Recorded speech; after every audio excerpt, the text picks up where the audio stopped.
You guys are welcome to take your seat as we're worshiping. Always a privilege to gather as the church and get to worship God collectively. And so I want to say thank you for being here. Thank you for making the decision to put in the effort to be. I hope that this message this morning will be a blessing to you and that there will be some fruit that you can extract that will make a difference in your life. Now, if I look a little bit uncomfortable, it's because I have like 4 trees in my hand. This is the biggest Bible I've ever had in my life. I usually have this nice small compact one. So if I struggle a little bit, please just forgive me.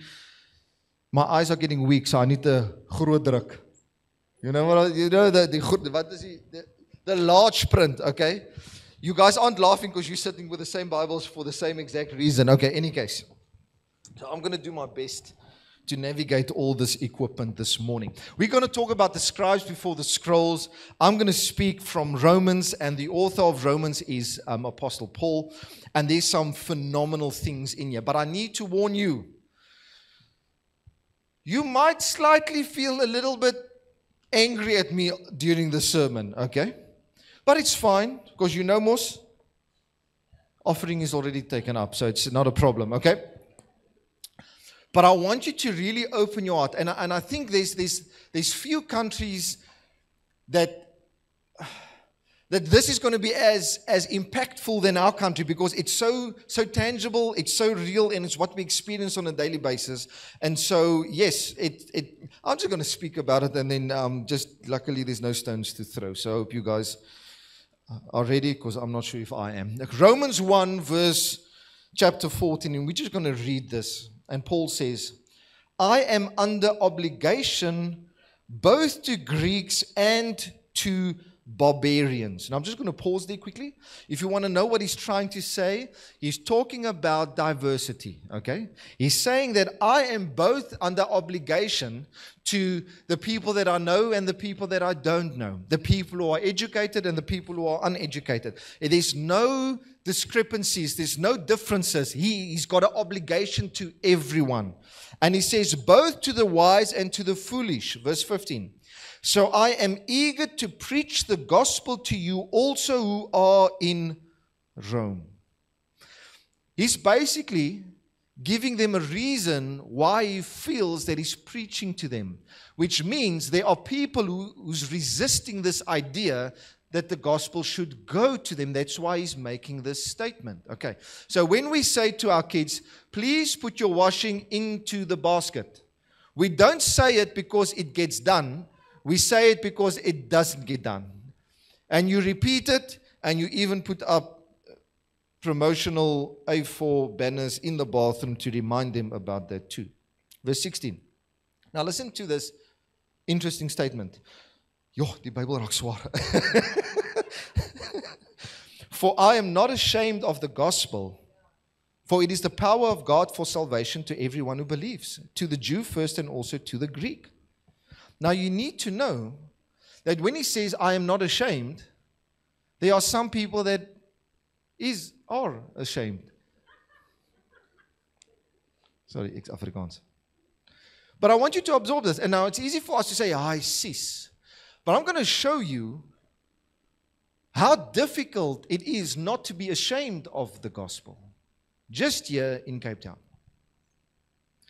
For in it, the righteousness of God is revealed from faith for faith. As it is written, the righteous shall live by faith. Verse 18. For the wrath, I'm very sorry, ladies and gentlemen, I need to work out more. This Bible is heavy. I'm just going to read from the board. I'm going to need a Voltaren after this one. Okay. For the wrath of God is revealed from heaven against all ungodliness and unrighteousness of men. I want you just to absorb this information. Ungodliness and unrighteousness. We all have an opinion about what is ungodly and unrighteous within our culture. So just hang on those concepts of men. Who by their unrighteousness suppresses the truth. Verse 19. For what can be known about God is plain to them because God has shown it to them. Now, listen to this quickly. In other words, the revelation of the gospel, it's simple, But when we encounter our culture, it becomes difficult, and we need to navigate certain ideas about who's accepted, who's not accepted, who's welcome, who's not welcome. You guys get the picture. Next one quickly for me, please. For his invisible attributes, namely his eternal power and divine nature, have been clearly perceived ever since the creation of the world in the things that have been made. So they are without excuse. Verse 21. For although they knew God, they did not honor him as God or give thanks to him, but they became futile in their thinking, and their foolish hearts were darkened. Verse 22. Claiming to be wise, they became fools. I just want to pause over here. I want you to write these verses down, okay? Because the significance of this will only really make sense at the end of the sermon as I'm going to explain a lot of things. But I can't stop at every verse now because there's a context I want to explain. So I want you to pick up on Paul writing these concepts about us being actually foolish, and we think we are wise, but we are actually unwise. I wanted to say stupid, but that's going to be rude. So we are actually unwise, and so we are encountered within this cultural realm, and we talk about righteousness and unrighteousness and ungodliness and how we navigate this whole idea. Okay, next one for me, please. So you need to read this after the sermon again. And exchange the glory of the immortal God for images resembling mortal man and birds and animals and creeping things. They're exchanging the eternal things of God for materialistic things on earth. Now, it can be in the form of idolatry where you're worshiping idols, but I want to show you how this links up with cultural elements, and that's what we are going to talk to you about today. This is part 6, Scribes Before the Scrolls, and we are jumping into Romans. Now, just going to pause there, quickly read that part. I want to just create a little bit of a context. So, if you followed the series we did about Acts, just before Easter, you would pick up on this tension that existed between Jews and Gentiles, and how the church, when it was birthed, had this argument about who can come to Christ now. And so you've got people like James and Peter, and you've got Paul in the mix, and they're arguing about what does Jesus' ministry mean, and how do we navigate this now? Because God is moving with people that don't look like us, they don't speak like us, they don't sound like us, but God is moving them. God is inspiring them. He's even going so far to rest His Spirit on them, and miracles is taking place. And so now it becomes confusing because they're not Jewish. Just to be extremely clear, I am not bashing the Jewish culture at all, okay? I'm not speaking against any individual culture. I'm speaking about what God's kingdom means. So just to get very clear about what my approach is. So you need to understand this, okay? Absorb everything I'm saying now. Listen carefully. Sometimes we are more loyal to our culture than we are to Christ. Now, again, going to be a little bit sensitive, going to be a little bit touchy, but I want you to get this.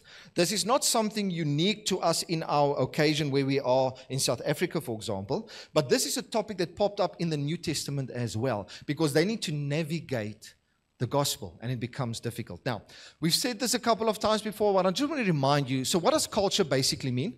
It's the ideas, the customs, and the social behavior of a particular people or a society. Now, that's fine. Okay, we have all our cultural things that are normal. I've used this example before. So if I had to use the word Red Bull, you know exactly what I'm talking to you about. But someone outside our culture who doesn't know the term would think we're talking about a cow that's red, for example. Okay, I used this example before. If I refer to my wife as a 10, it doesn't mean I'm married to a number. It's a reference, and that's probably a bad scale to use in any case, so don't use that. But in a reference, you know, it would mean she's very pretty. And if I said I married a 4,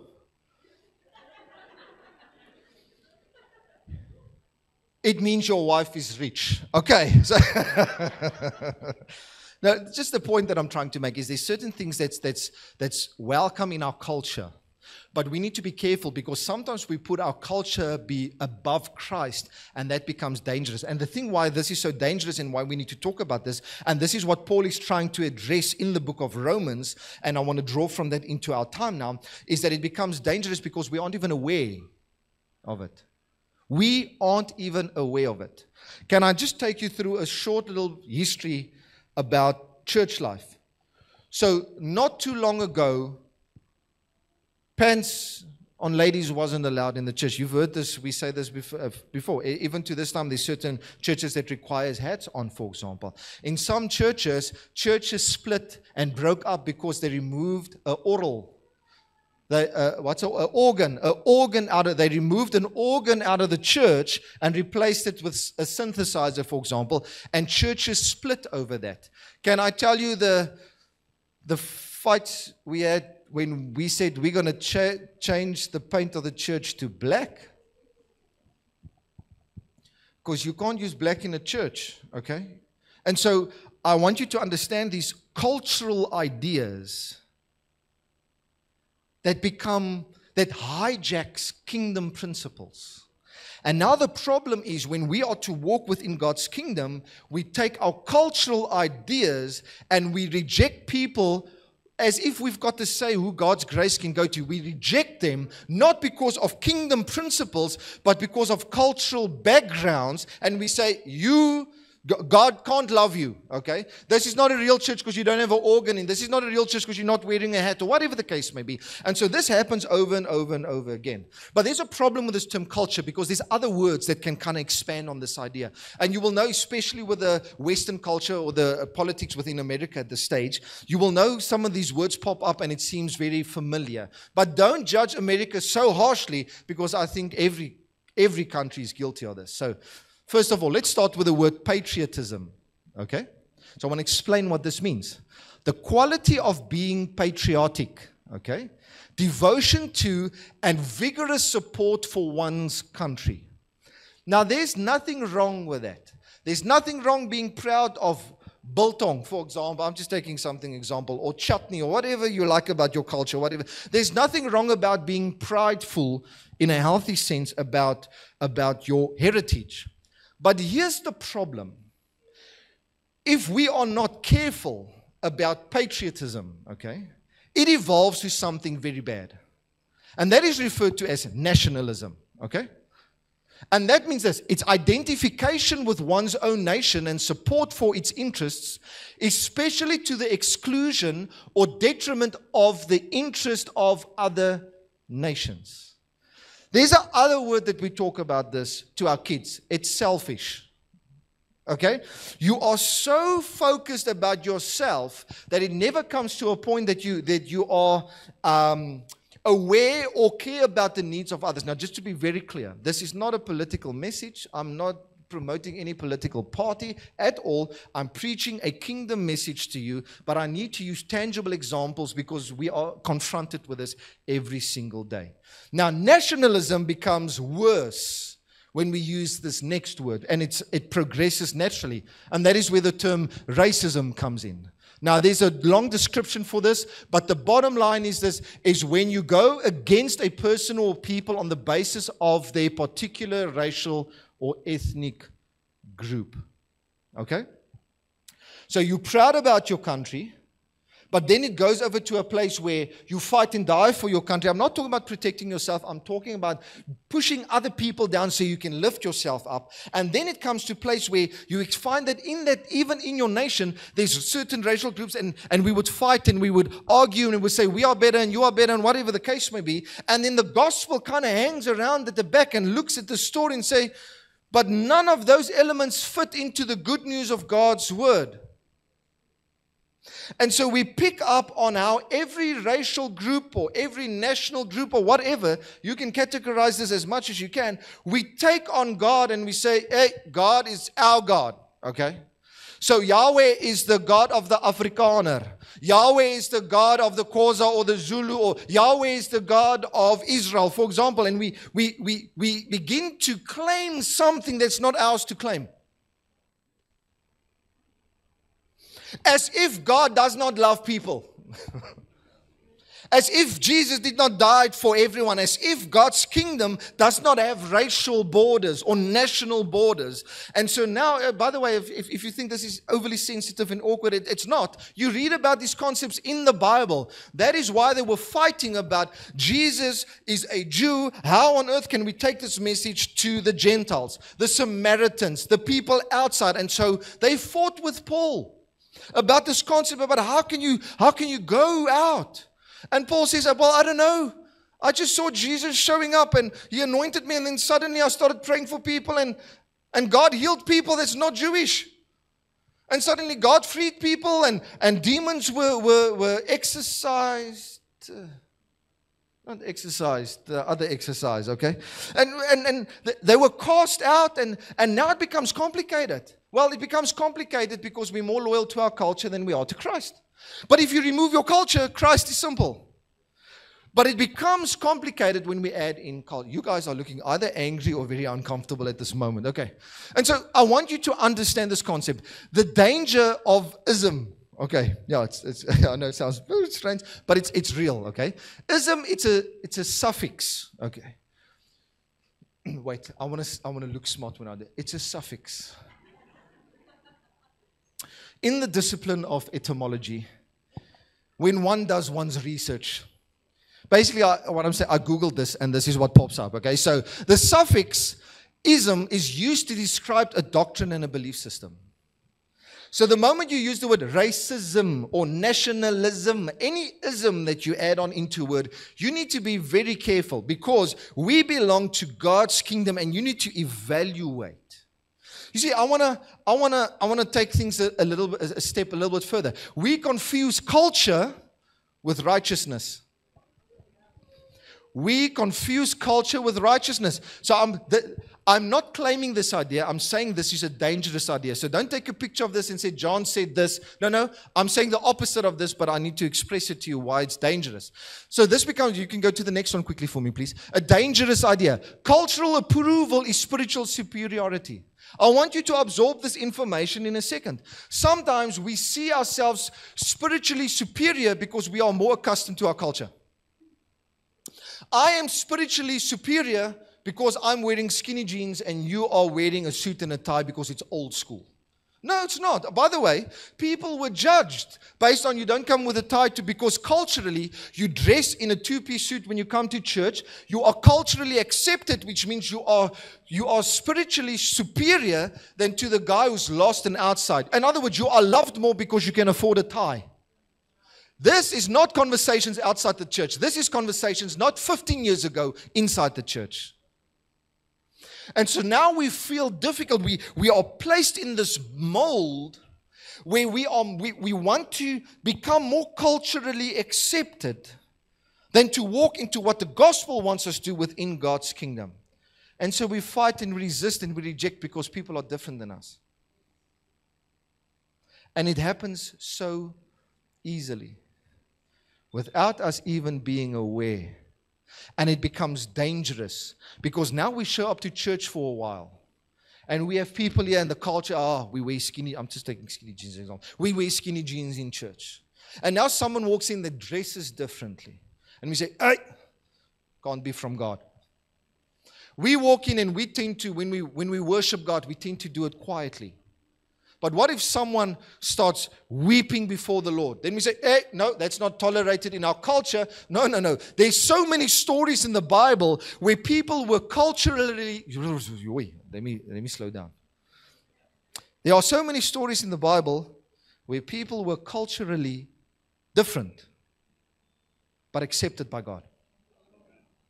So many occasions where people would walk into the church and they would just break down before God. And the church was going to keep quiet, move away, step aside. And God says, no, my daughter is speaking to me. You hold on with your cultural setup because this is God's kingdom element. It can't be contained in a building. It can't be contained in a constitution. It can't be contained because when God wants to move, He doesn't need your permission. And so when we think we follow our culture more than Christ, and even if you're aware or not, you are limiting God in your own life. Because God does not need your permission. He's going to call people that you are not going to like. He's going to speak to people that you are not going to like. And it's just going to be one of those things. You need to just grow up and handle it. It's just one of those things. It's not my choice. It's not your choice. When God calls me, it's not your choice. And when God forgives you, it's not my choice. And when God becomes gracious to me, it's not my choice. Your opinion doesn't matter. And sorry, this is not me. Let's just be clear. This is not arrogance speaking. This is a mind shift that I want us all to be aware of. That God moves the way He chooses.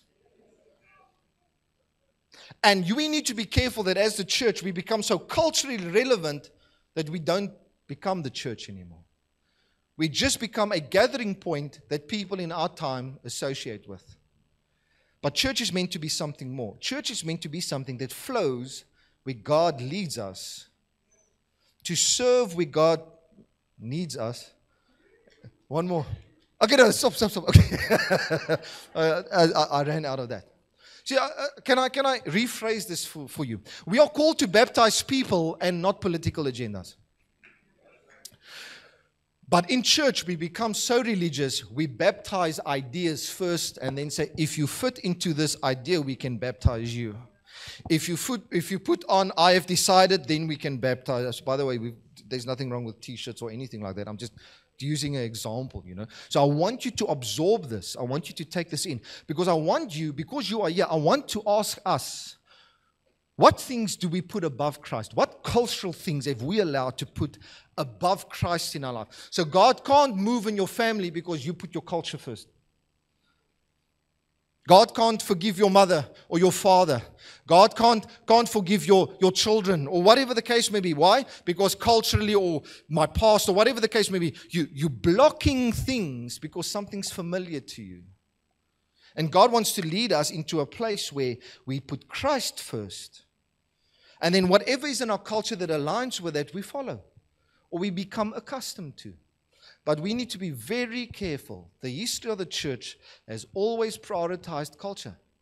And that's what the book of Romans is about. Just in case if you think I'm just talking about us and just bashing, that's what I'm trying to say. That's what Romans is about. That's what Paul is writing about. He's making an argument for people who decide where God's grace moves to.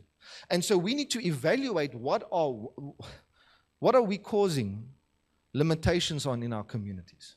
Listen to what Paul says. I want you to listen very carefully. Romans 3 verse 21, and it says the following. But now the righteousness of God has been manifested apart from the law. Ladies and gentlemen, this has been the most offensive sentence that you can find in the Bible for Paul writing to his culture. There's nothing more offensive that Paul can write in a single sentence than that. The idea is this, that how can we become righteous without following the Jewish law? It doesn't make sense. It seems to them that it's contradicting to what the Old Testament was saying the whole time. And Paul writes this phenomenal piece of literature called Romans. And he expands on this idea to explain on a logical and intellectual level why he comes to this conclusion. By the way, it's not that he just thinks out this idea. It's that it's been revealed by the ministry of Jesus. And those who followed him notice, but he does things different. He heals on days when we are taught we're not supposed to heal. He hangs around with people that we don't want to be associated with. And then he comes and he says that he's the manifestation of God. He's busy with the ministry work of God. He's revealing the heart of the Father. And Paul comes and says he needs to reconcile this information. And it causes them to reread the Old Testament again and pick up like they missed it. Because they read the Old Testament from a cultural perspective and not from a God's kingdom perspective. And even up, and you guys will know this by now, the disciples were struggling because they were wanting to know, when will the nation of Israel be restored? And Jesus says, it's not for you to know, because Jesus never had a plan about, I'm putting this in quotes, restoring the nation of Israel. The plan was to restore the nations of the world and reconcile them to the heart of the Father. And that just did not fit into the cultural mindset of the time. Well, today, you see the results across the world about what this movement started.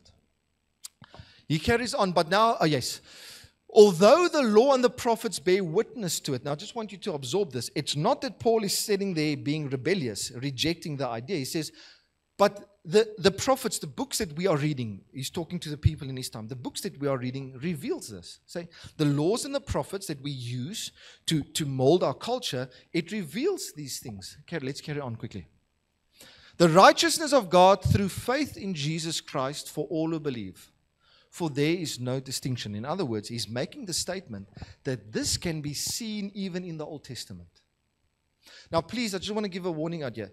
Don't just quickly read Romans. There's every sentence, every verse There's theological depth in every single verse. So if you're just going to scan past this, you're going to miss the significance. Let's carry on quickly. For all have sinned and fall short of the glory of God. And so Paul is trying to explain this concept. Says, hey, it popped up in the Old Testament, and he's going to give us a few examples over and over again. And he needs to be aware that, man, even though as the Jewish nation, I'm talking about in Jesus' time, were quite self-righteous and trying to resist something, he kind of just put them back in their place. By the way, he was part of that community himself. He says the following, he says, but if we are honest, we kind of all fall short of this glory. And so on what basis do we say we are closer to God? On what basis do we say we are special in that type of sense, okay? And he builds on this concept. Now, I just want you to pause. If you're sitting here and saying, oh, what's this got to do with us? It's got everything to do with us. Because I see our people, I see our nation being divided on religious points. And I'm not saying different churches is bad. That's not what I'm trying to say. I'm talking about resisting people as if we are evil to one another. We claim where God's grace can flow and can't flow. We claim where God can forgive and can forgive. And we take God and we make him a weapon. And what was meant for good suddenly is used for evil. And we do this in our families. And I'm not saying you are evil. I'm saying if we are not careful, we're going to have cultural elements that you are going to autopilot as spiritual superior elements, and it's not. You want to know what superior spiritual elements are? Love, joy, and peace. Sometimes you can make a wrong judgment, but you can never be wrong if you love. Sometimes you can reach a wrong conclusion, but you can never be outside of God's kingdom when you pursue peace. It's impossible, okay? You can sometimes make war and be against God's heart, but you can never make peace and be against God's heart. There's no place where you can pursue the right things and then miss God's kingdom. But you can pursue cultural things and completely outside of God's kingdom. And so in church, we argue about things. We argue about things. And let me take a simple example. I'm not going to use names. I've used this example before, but just to give you an idea. So there's one specific pastor, and I asked him about, he's coming to the end of his journey, and sorry, this is going to sound very weird, what I'm going to say, but was the journey worth it? What's left at the end? And he says he just comes to the conclusion. He often asks God, why doesn't God bless him with a big church? And why doesn't he preach before a lot of people? And then God just told him, feed the hungry. And long story short, he would show up on a Sunday and he would preach to the church.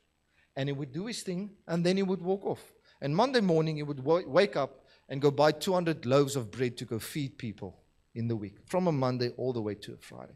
And he realized very quickly that we can have a church structure and we can do all these wonderful things which are important. But at the end, the fruit that we bear, is going to be the revelation on whose kingdom we belong to. Sometimes we can belong more to a church than we belong to God's kingdom.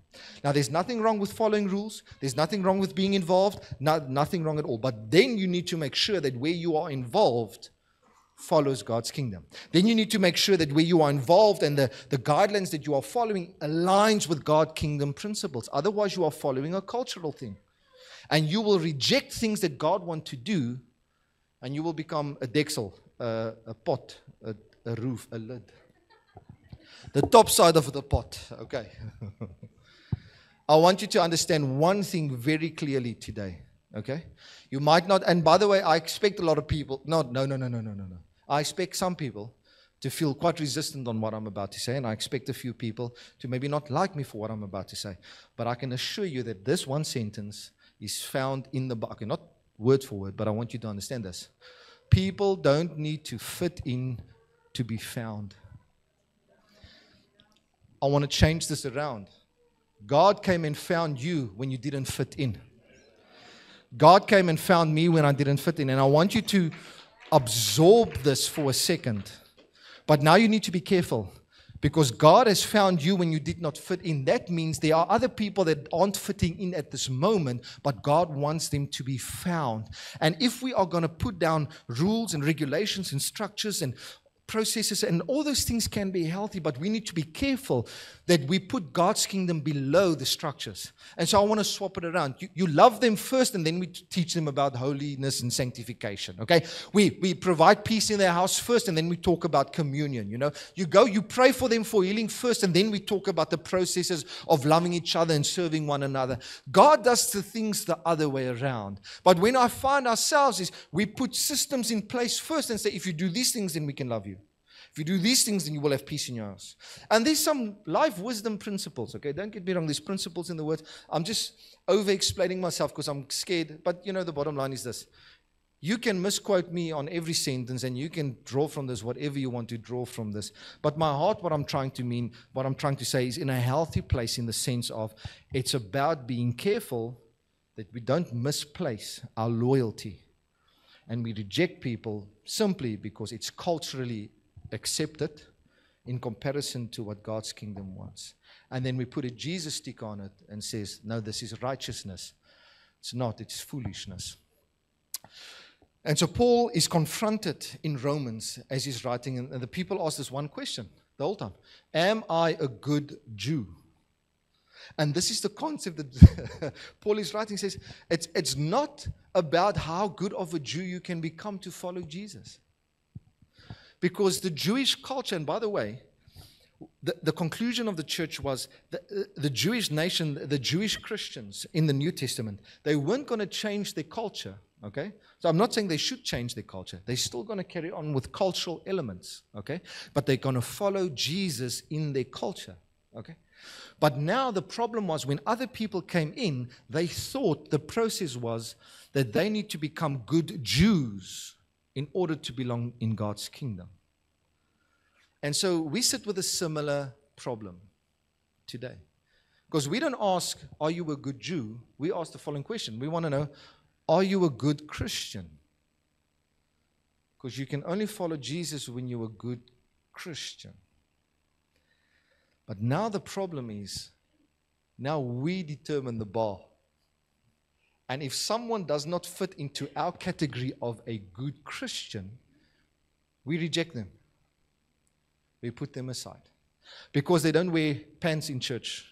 I'm taking silly examples, but there's very deep spiritual significance of what I'm saying, and I'm sure you guys can pick up. I'm just trying to use tangible points.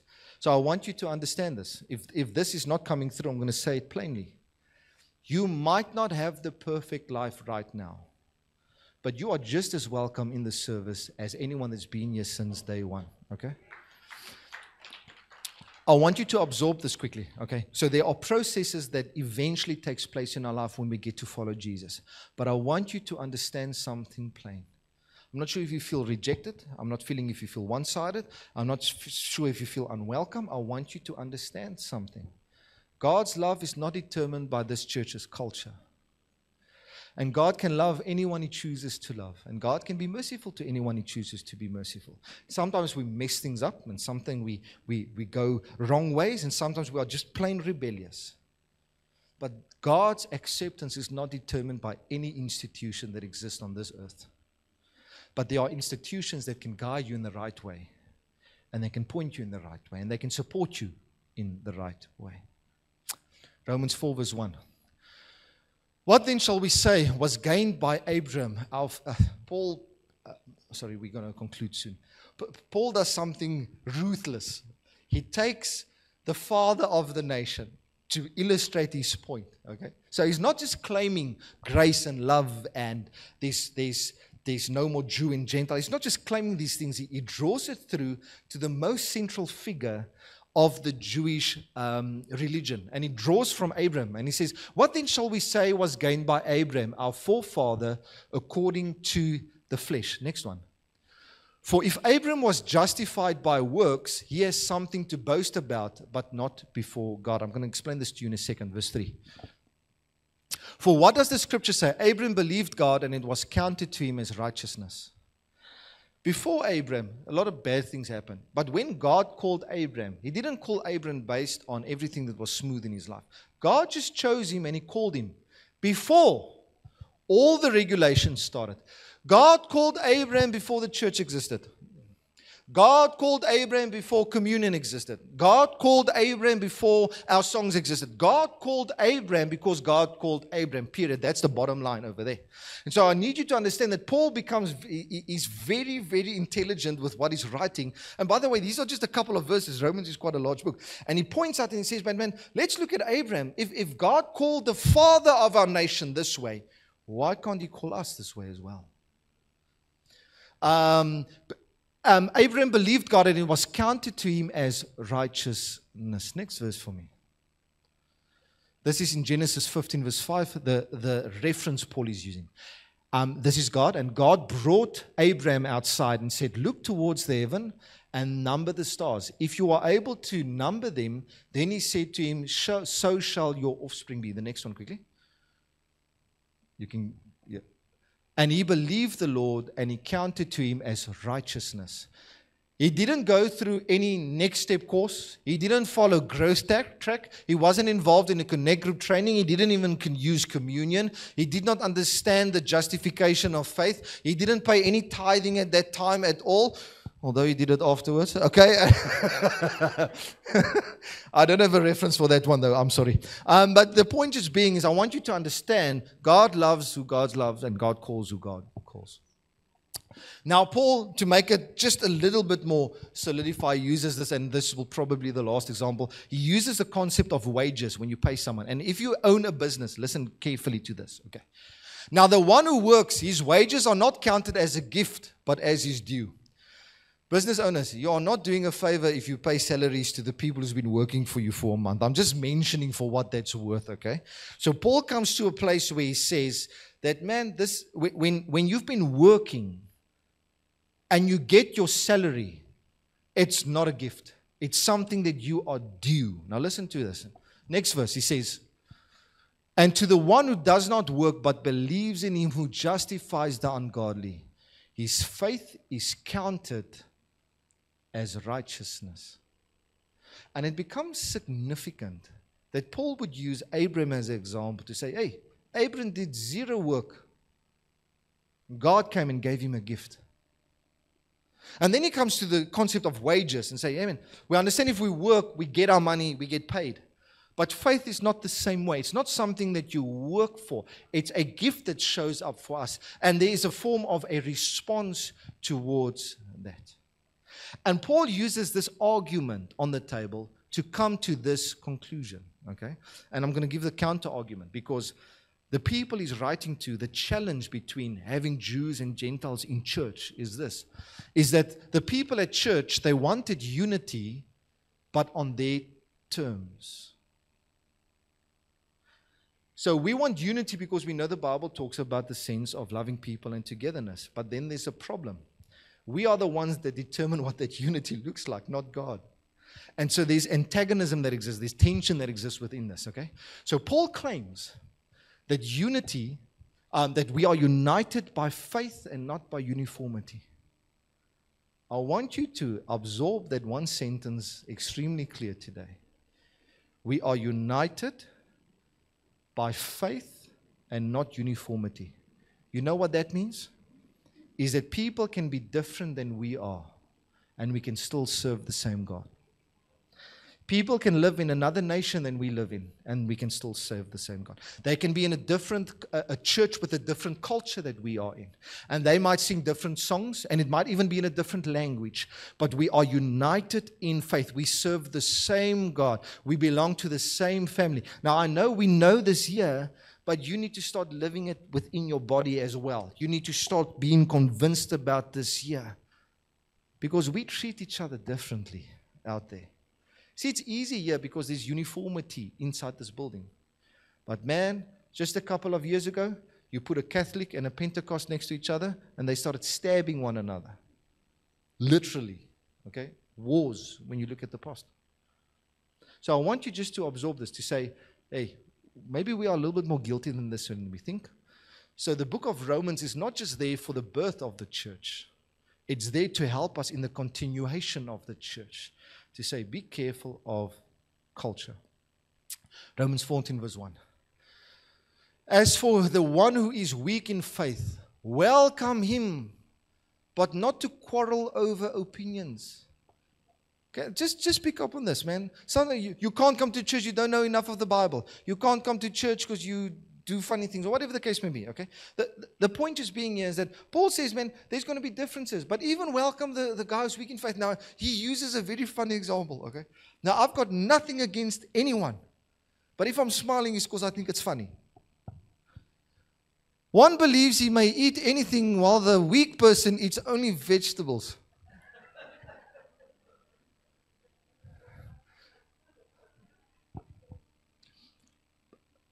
If you eat only vegetables, you are welcome by Baruch Church.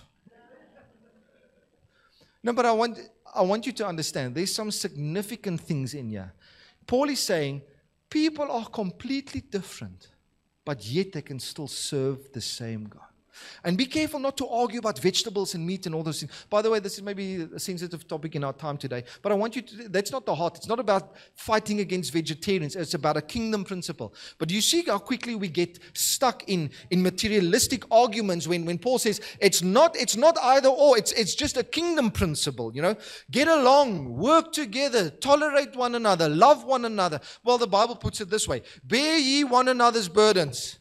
And that stands in the Bible. And Romans 14 verse 3 carries on and it says, let not the one who eats despise the one who abstains. And let not the one who abstains pass judgment on the one who eats. For God has welcomed him. So I'm going to conclude with this because I'm a little bit over my time. You don't throw away a laptop because the charger is broken. You just buy an adapter. Okay, I want you to understand something with this. Okay, the power source is exactly the same. Okay, but sometimes we just want to throw people away because hey, they're not connected to the power source. They're not connected to the power source. And sometimes, and this is the function, and I don't mean this in a disrespectful way, but I see Jesus in the form of an adapter. I see Jesus in the form of providing this flexibility within culture to say, I understand your culture, but my Father's kingdom looks like this. And so we all need to put on an adapter to make sure that we funnel and channel our culture to make sure it aligns in God's kingdom. Because your culture is not bigger than God's kingdom. What is comfortable to you is not bigger than God's kingdom. And by the way, I'm not saying this easily. I have a culture too. I have a background as well. And it becomes challenging for me as well. But if we want to follow Jesus, we need to put in the work. If I say I belong to His kingdom, I need to make the changes. And again, it might be a little bit sensitive and a little bit, I get that. But this is what, well, when I read Romans, this is what stands out for me in Romans. And I hope that you've got some tangible points that you can draw from yourself. At the very least, you need to know this. Sometimes things aren't perfect, but God is ready and waiting for us. Sometimes ons is dwars, and sometimes people that you respect tells you that you are worth nothing. But it's not up to them. It can hurt your feelings, but they do not determine who is welcome in God's kingdom at the end of the day. So I want to give you one simple tip. Make sure your heart is right before God. That's it.